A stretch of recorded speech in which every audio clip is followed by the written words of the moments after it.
Hey guys, Paloma here and welcome to the Bates House. Today I'm coming at you guys with a super quick look into JazzyJunk resale shop in Katy, Texas. A friend of mine tagged me on a Facebook post where the lady that owns the shop was saying that she was going to have a 75% off of everything in the store sale for one day. There are actually two buildings that are a part of this store, so the other building was actually having a sale as well, and that one was 50% off of everything in the store.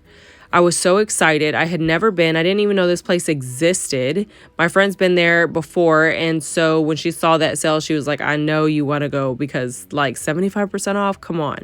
There were so many items in the store that I recognize, some that I actually incorporate into my everyday life.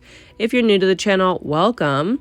I am a huge vintage lover, and I have been transitioning into authentic vintage for some time now, where I have vintage in my home and I actually use these pieces. They serve as function and decor, and I love seeing them and touching them and looking at all of the cool character and age that they've all gotten over time.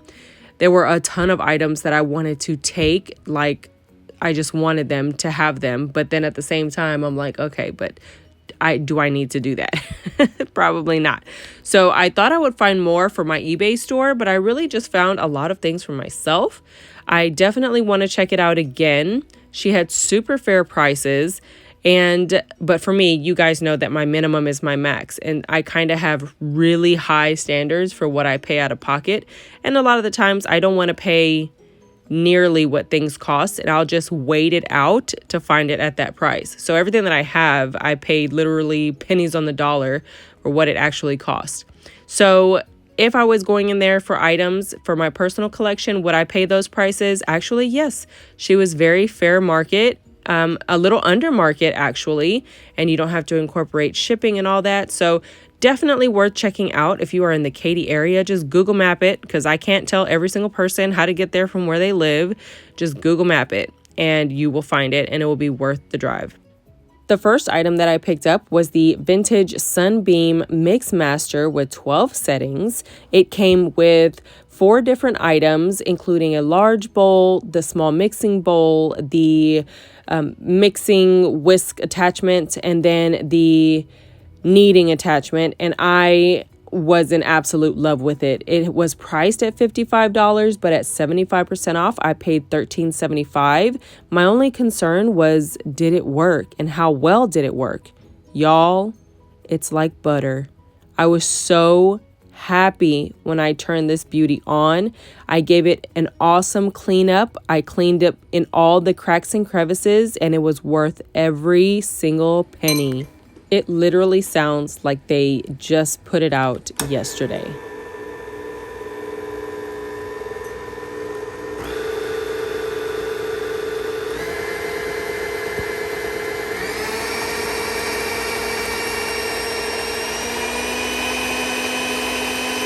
I've had this on my wish list for what feels like forever, but the price point was just always out of reach for me. Not something I was willing to pay, because I knew if I held out long enough, I could find it. And I'm so glad that I did.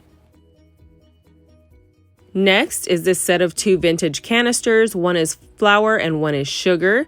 I picked these up because they were a great size. They're not small, they're fairly large, and they'll hold quite a bit of product, and I need larger containers in this house because we go through a lot of product. Now, these were actually in the 50% off building, so I paid $8, making it $4 a canister, and one of them came with a scoop in it. I decided to keep these in my everyday pantry, not in my vintage baking station, mainly because I already have containers for that stuff, and I need a big container to store the overflow. So I decided to put pancake mix in one, and I haven't put anything into the other yet, but it is there and ready to go when I need it. I cover it with beeswax wrap and some twine just to keep it a little more airtight so the product is longer lasting. But I love these containers. Next is a set of 3 vintage brass and wood utensil set. It is a 3-piece set. I could not pass these up. They were $10 regular price, so I paid $2.50 at 75% off.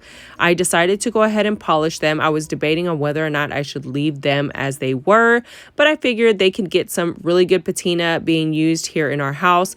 I wanted to show you a little bit of how they look polished and not polished.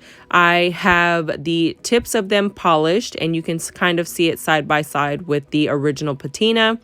I did decide to polish the whole thing, and they are beautiful in the kitchen. I cannot wait to find more vintage pieces that are similar to this to replace all of the modern stuff that I have. The next item that I picked up is this copper colander. I have been on the hunt for one of these for some time as well. Again, out of my price point that I was willing to pay. This one is all copper on the bottom. The top is lined, of course, or coated, and it has brass hardware handles. It is totally used, and I don't even care. I absolutely love this thing. It was in the 50% off building, so it was $11. I paid $5.50, which is totally a fair purchase price for me and something I'm willing to pay.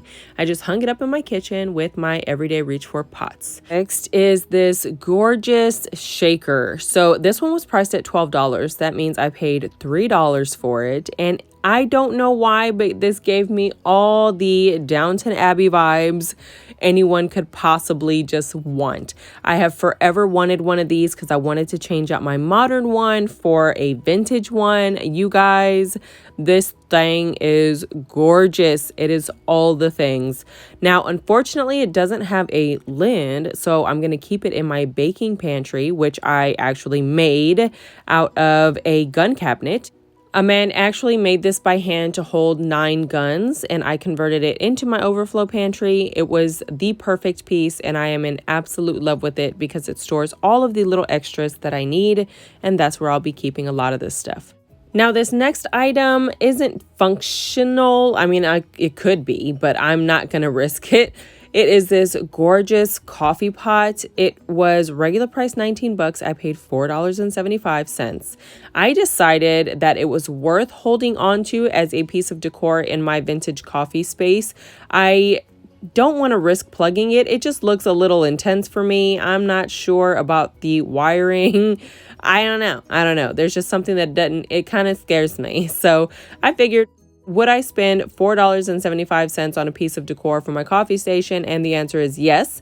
So why not get an authentic vintage coffee pot and use that as the decor, because it is so stunning and I love it. And just so you know, this is actually vintage Farberware, which is what we know now to be a Walmart brand. The next item is this butter churn. This is a Colander butter churn. It is actually a modern piece, but these babies resell very well. You can find them sold up to $60 plus shipping on top of that. This one was priced at $39, so I paid $9.75. That for me was a bit high, but I actually make butter, so I thought this would be a fun item to add to my little collection of tools.